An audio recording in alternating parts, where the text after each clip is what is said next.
మరోవైపు విశాఖ నుంచి ఎంపీగా పోటీ చేస్తున్నారు సిబిఐ మాజీ జేడీ లక్ష్మీనారాయణ.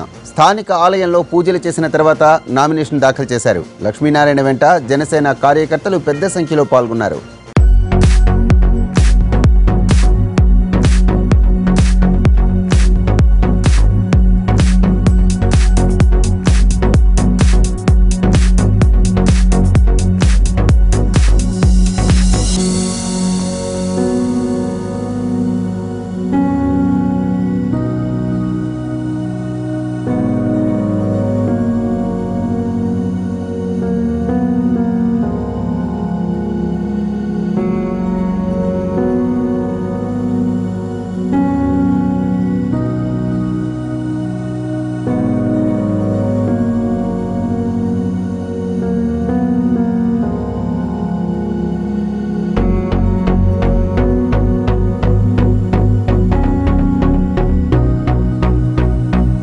పార్లమెంటు సభ్యుడిగా పోటీ చేసేదానికి ఆయన అవకాశం ఇచ్చారు.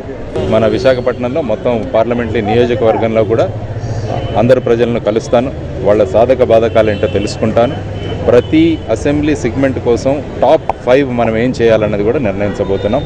ఈ టాప్ 5ని మేము చేస్తామని స్టాంప్ పేపర్ మీద రాసి ప్రజలకు ఇవ్వబోతున్నాం అన్నమాట. ఆ విధంగా ఒక కొత్త ఒరవడితో పవన్ కళ్యాణ్ గారి ఆశయాలు ఏవైతే ఉన్నాయో జీరో బడ్జెట్ పాలిటిక్స్ అన్నమాట.